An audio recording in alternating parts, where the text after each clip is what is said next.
अस्सलाम वालेकुम बच्चों। आज हमने जिस लेक्चर को स्टडी करना है उसका नाम है vector addition by its rectangular components. बच्चों पहले ना हमने कंपोनेंट्स को स्टडी किया था। हमने ये बात पढ़ी थी कि हमारे पास कोई सिंगल वेक्टर हो और उस सिंगल वेक्टर को आप दो या दो से ज़्यादा पार्ट्स के अंदर स्प्लिट अप कर दें। तो उसको हमने नाम दिया था कि वो जो ज़्यादा पार्ट्स आए हैं, दो या दो से ज़्यादा पार्ट, वो सिंगल वेक्टर के कंपोनेंट्स का नाम हमने दिया था। फिर नेक्स्ट हमने पढ़ा था रेक्टेंगुलर कंपोनेंट। हमने ये बात की थी किसी भी वेक्टर के वो कंपोनेंट जो आपस में परपेंडिकुलर होते हैं उन्हें हम नाम देते हैं रेक्टेंगुलर कंपोनेंट्स का। सपोज कि हमने कहा था कि दो ऐसे कंपोनेंट हैं जो आपस में क्या है, परपेंडिकुलर हैं।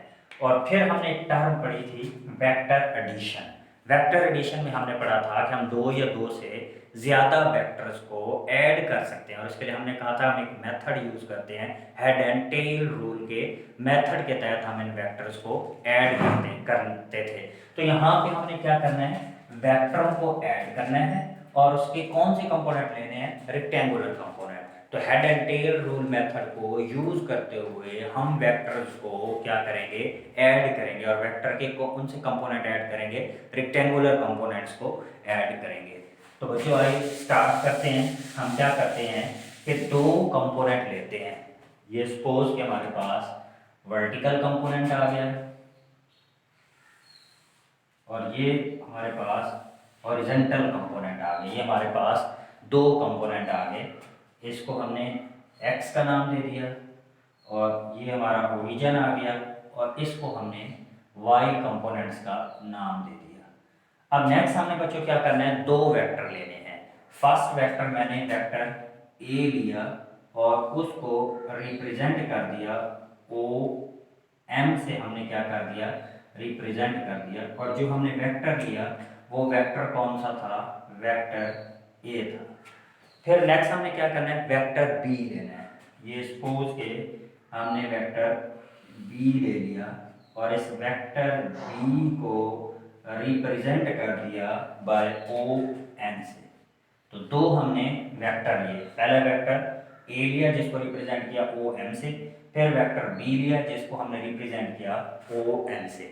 नेक्स्ट स्टेप बच्चों आपने क्या करना है, इस वेक्टर b को हेड एंड टेल रूल के मुताबिक वेक्टर a में आपने ऐड कर देना है। तो हमने पढ़ा था कि पहले वेक्टर का हेड और दूसरे वेक्टर की टेल को आपस में मिलाते होते हैं। तो ये हमने क्या किया कि दूसरे वेक्टर को, जिसको हमने वेक्टर b का नाम दिया था, वेक्टर b को ऐड कर दिया किसके अंदर, वेक्टर a के अंदर, और इसको हमने रिप्रेजेंट कर दिया mp से। जब दो या दो से ज़्यादा वेक्टर ऐड अप हो जाते हैं तो नेक्स्ट हम क्या ड्रा करते होते हैं, रिजल्टेंट वेक्टर ड्रा करते होते हैं। रिजल्टेंट कैसे ड्रा करते हैं कि पहले वेक्टर की टेल और लास्ट वेक्टर के हेड को हम मिला देते होते हैं। तो ये हमने रिजल्टेंट वेक्टर ड्रा कर दिया। और आप जानते हैं कि रिजल्टेंट वेक्टर को हम r से रिप्रेजेंट करते होते हैं। तो ये हमारे पास रिजल्टेंट r आ गया और r में हमने दो वेक्टरों का सम ले लिया, वेक्टर a और वेक्टर b। तो ये हमारे पास वेक्टर a आ गया, ये वेक्टर b आ गया और ये हमारे पास वेक्टर r आ गया। अब बच्चों अगर हम गौर से देखेंगे तो हमारे पास थ्री वेक्टर्स आ गए।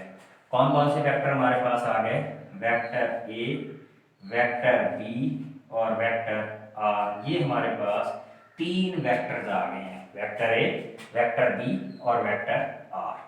अब बच्चों हमें इसके कंपोनेंट्स फाइंड आउट करने हैं। तो कंपोनेंट्स के लिए बच्चों हम प्रोजेक्शंस को ड्रा करेंगे। देखो बच्चों मैं क्या करता हूँ, पहला प्रोजेक्शन ड्रा करता हूँ एक्स एक्सिस के ऊपर, यहाँ से मैं प्रोजेक्शन ड्रा करता हूँ एम से। ये फर्स्ट मैंने प्रोजेक्शन ड्रा किया ऑन एक्स एक्सिस पे, जिसको नाम दे दिया एम क्यू का। पहला प्रोजेक्शन ड्रा किया एक्स एक्सिस के ऊपर जिसको नाम दे दिया एम क्यू का। फिर आपने क्या करना है, एक और प्रोजेक्शन ड्रा करना है एक्स एक्सिस के ऊपर, यहाँ से पी से। यहाँ से हमने एक प्रोजेक्शन ड्रा किया एक्स एक्सिस के ऊपर और इसको नाम दे दिया पी आर का। अब एक थर्ड प्रोजेक्शन हमने ड्रा करना है वाई एक्सिस के ऊपर। तो ये मैंने एक थर्ड प्रोजेक्शन ड्रा कर दिया और इसको नाम दे दिया एम एस का। तो ये तीन प्रोजेक्शन ड्रा किए, M Q, P R M S, दो प्रोजेक्शन एक्स एक्सिस के ऊपर ड्रा किए हैं और एक प्रोजेक्शन हमने ड्रा किया है वाई एक्सिस के ऊपर। तो ये हमारा वर्टिकल कंपोनेंट आ गया था और ये हमारा हॉरिजॉन्टल कंपोनेंट आ गया। अब बच्चों अगर आप गौर से देखें तो हमारे पास वेक्टर ए के भी दो कंपोनेंट आ गए हैं, बी के भी दो कंपोनेंट आ गए, आर के भी दो कंपोनेंट आ गए। पहले हम वेक्टर ए के दो कंपोनेंट देखते हैं। बच्चों ये ओ से क्यू तक ये ए का कंपोनेंट आ गया ए एक्स। इसी तरह एम से एस तक ये ए का हमारे पास कंपोनेंट आ गया, इसको हम रिप्रेजेंट करते हैं बी एक्स से। तो ये हमारे पास क्या आ गया, हमने एक एक ए का ये कंपोनेंट आ गया ए एक्स और ए का ये दूसरा कंपोनेंट आ गया, उसको हमने ए वाई का नाम दे दिया। तो ए के ये दो कंपोनेंट आ गए। अब वेक्टर बी के भी दो कंपोनेंट हैं, एक ये कंपोनेंट आ गया बी एक्स और एक ये कंपोनेंट आ गया जिसको हमने नाम दे दिया बी वाई का। ए के दो कंपोनेंट ओ से क्यू तक ए एक्स, एम से क्यू तक ये ए वाई। बी के दो कंपोनेंट एम से एस तक बी एक्स और पी से एस तक बी वाई। सिमिलरली आर के भी दो कंपोनेंट्स होंगे। आर के दो कंपोनेंट कौन से होंगे, ये वाला जो रिजल्टेंट है यहाँ तक ओ से लेकर आर तक, इसको हम रिजल्टेंट ऑफ आर एक्स कहते होते हैं। और सिमिलरली ये वाला जो डिस्टेंस है पी से आर तक, इसको हम क्या बोलते होते हैं, आर वाई का नाम देते होते हैं। तो इस तरह अब आर के भी दो कंपोनेंट आ गए, एक कंपोनेंट आ गया आर एक्स और एक कंपोनेंट आ गया आर वाई। तो लिख लेते हैं, ए के दो कंपोनेंट हमारे पास आ गए ए एक्स ए वाई, बी के हमारे पास दो कंपोनेंट आ गए बी एक्स बी वाई और इस तरह हमारे पास आर के दो कंपोनेंट आ गए आर एक्स आर वाई। अब बच्चों सिमिलरली जैसे आपने डायग्राम ड्रा की है, इसी के मुताबिक आपने इसको एक्सप्लेन करते जाना है। तो एक्सप्लेनेशन में फर्स्ट ऑफ ऑल आपने क्या किया, first of all we consider the two vector, first vector O M, first vector A and represented by O M, then second vector B and represented by line O N. Then we add the vector b into the vector a and by head and tail rule method and represented by line mp। हमने vector b को vector a में head and tell rule के मुताबिक add कर दिया। फिर हमने क्या किया, then we draw the resultant vector, we join the first vector with the tail of the resultant vector ahead of the last vector। यानी पहले वेक्टर के साथ उसकी टेल को मिलाकर लास्ट वेक्टर के साथ हमने उसके हेड को मीट करवा दिया। तो रिजल्टेंट आ गया, रिजल्टेंट इज इक्वल टू क्या आ गया, R is equal to A plus B के क्या आ गया, ये इक्वल आ गया। नेक्स्ट हमने क्या किया, इसके कंपोनेंट्स हमने फाइंड आउट किए। पहला कंपोनेंट हमने प्रोजेक्शन ड्रा किया M Q on X axis and P R on X axis. Then we draw third projection M S on the Y axis. Then we have three component three vectors a b r। a has two component ax ay, b has two component bx by and r has two component rx and ry। Next बच्चों अब हमने क्या करना है, इसके x component का resultant को find out करना है। x component of the resultant, x component of the resultant, हमने क्या करना है जी, x कंपोनेंट को लेना है। देखिए बच्चों अगर आप देखें तो हमारे पास जो x कंपोनेंट आ रहा है टोटल वो O से R तक आ रहा है और इसके फिर टू पार्ट्स हैं, पहला कंपोनेंट O से Q और दूसरा कंपोनेंट Q से R। तो इन दोनों कंपोनेंट का जो सम है वो रिजल्टेंट वेक्टर किसके इक्वल आएगा, Rx के इक्वल आएगा। तो हम इसको फिर मैथमेटिकली यूं लिख सकते हैं OR। अब OR के दो कंपोनेंट हैं, पहला कंपोनेंट है OQ, दूसरा कंपोनेंट हमारे पास QR। ये सेकंड कंपोनेंट हमारे पास आ गया QR आ गया। अब आप जानते हैं कि ये जो OR है ये टोटल किस चीज के इक्वल है, Rx के इक्वल आ गया। फिर हमारे पास आ रहा है OQ, अगर OQ को देखें तो ये AX के इक्वल आ रहा है, लेकिन उससे पहले हम यूं कर लेते हैं कि ये जो हमारे पास OQR आ रहा था ये MS के इक्वल है। तो यहाँ पे आप यहाँ पे साइड पे लिख सकते हैं कि जो QR है वो किस चीज के इक्वल है, QR बराबर है QR is equal to M S. हम इसकी जगह क्या करेंगे, क्यू आर की जगह एम एस को रिप्लेस कर देंगे ताकि हम इसके एक्स के कंपोनेंट को लिख सकें। तो Q O Q plus M S. अब वैल्यूज रिप्लेस करते हैं।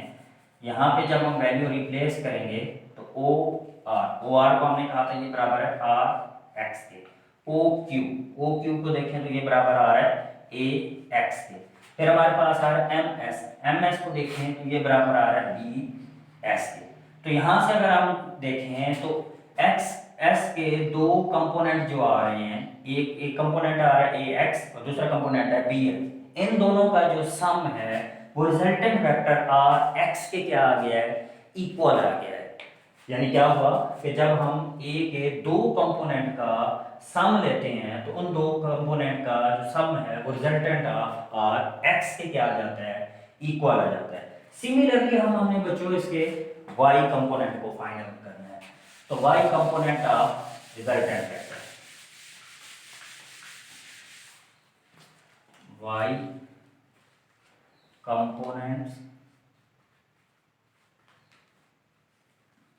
Of the resultant vector.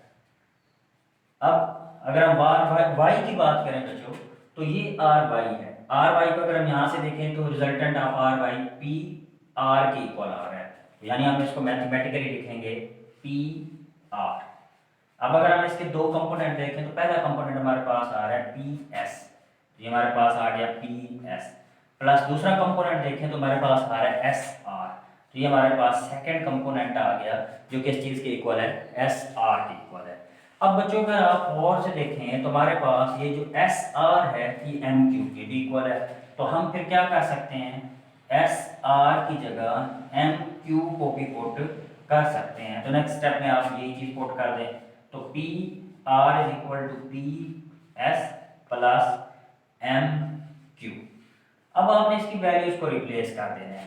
देखो बच्चों पी आर सारा किस चीज़ के बराबर आ रहा है, रिजल्टेंट ऑफ आर वाई। तो इसकी जगह हमने क्या पुट कर दिया, आर वाई को पुट कर दिया। फिर हमारे पास आ रहा है पी एस को देखें बच्चों तो ये हमारे पास आ रहा है बी वाई के इक्वल आ रहा है।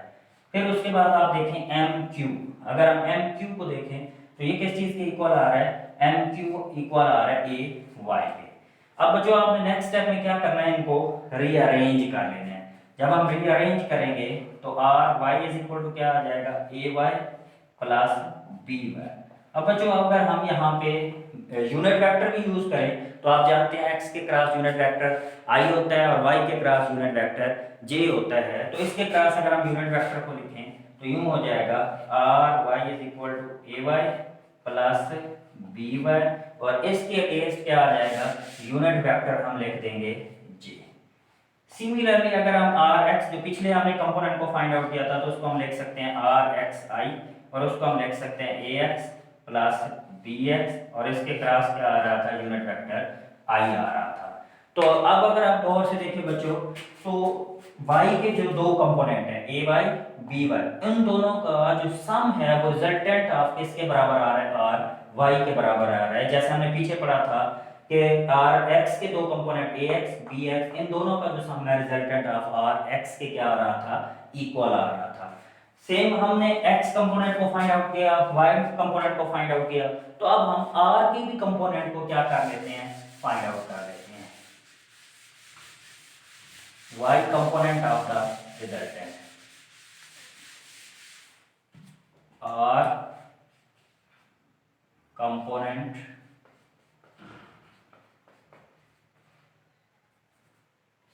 Resultant component.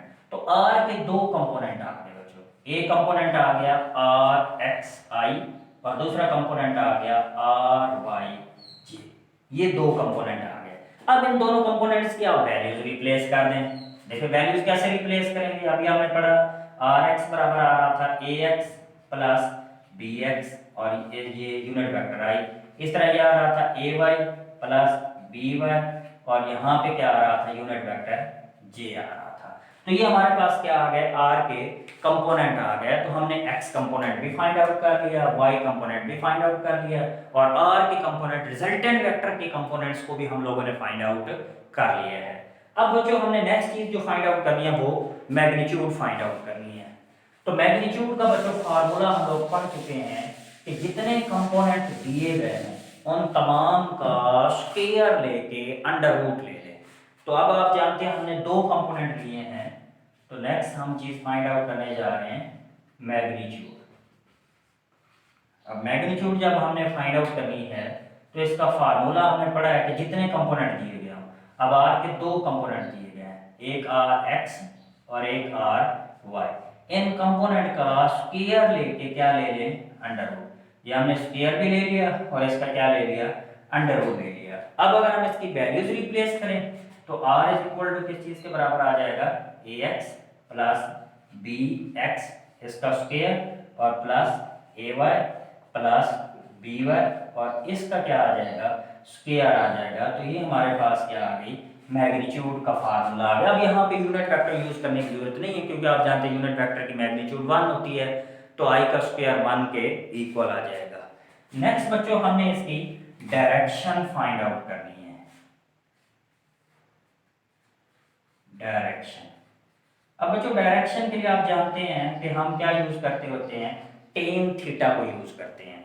अब टेन फिर किस चीज के बराबर है, टेन थीटा आप जानते हैं बराबर होता है परपेंडिकुलर ओवर बेस, यानी कि जो परपेंडिकुलर कंपोनेंट है और जो बेस कंपोनेंट पे आ रहा है उनको हम क्या कर लेते हैं, टेन थीटा के बराबर होता है। तो परपेंडिकुलर कंपोनेंट हमारा इक्वल आ रहा है आर वाई के और बेस कंपोनेंट बराबर आ रहा है आर एक्स के।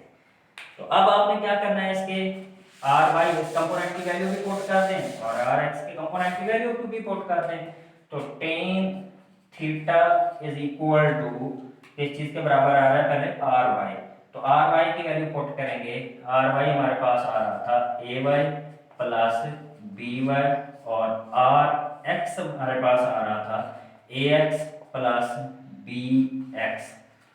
तो हमने थीटा फाइंड आउट करना है, तो बच्चों टेन क्या हो जाएगा, इधर जाके इनवर्स हो जाएगा। तो ये हमारे पास आ जाएगा A Y plus B Y और यहाँ पे ओवर में आ जाएगा हमारे पास ए एक्स प्लस बी एक्स हमारे पास आ जाएगा। ये तो था बच्चों दो कंपोनेंट के लिए। अगर हमारे पास कोप्लेनर वेक्टर आ जाएं यानी मैनी वेक्टर्स आ जाएं तो उसके लिए भी हम इसके मैग्नीट्यूड का फार्मूला फाइंड आउट कर सकते हैं और डायरेक्शन का फार्मूला भी फाइंड आउट कर सकते हैं। बच्चों कोप्लेनर वेक्टर के लिए ये फार्मूला यूं हो जाएगा, r is equal to a x plus B x plus c x plus so on और इसका स्क्वायर सेम इसी तरह a Y plus B y plus c y plus so on और इसका क्या आ जाएगा, स्क्वायर और इसका क्या आ जाएगा, अंडर रूट। तो ये बच्चों कोप्लेनर वेक्टर के लिए मैग्नीट्यूड का फार्मूला है। सिमिलरली इसकी डायरेक्शन के लिए भी यही फार्मूला होगा, theta is equal to tan inverse a Y plus B y plus c y plus so on और इसी तरह a x plus B x plus c x और सो ऑन। तो इसके ये फार्मूला आ गया। तो यानी ये हम इसको थोड़ा सा ऊपर करके लिख लेते हैं, यानी यूं हमारे पास फार्मूला आएगा, theta is equal to tan inverse और ये आ रहा था ए Y plus B y plus c y plus so on और इसी तरह यहाँ पे ये ओवर में आ रहा था ए x plus B x plus c x plus so on. तो यहाँ तक बच्चों हमारा रेक्टेंगुलर कंपोनेंट्स का पार्ट 1 था। तो इसके पार्ट बी के साथ बहुत जल्द हाजिर होंगे। तब तक के लिए अल्लाह हाफिज़।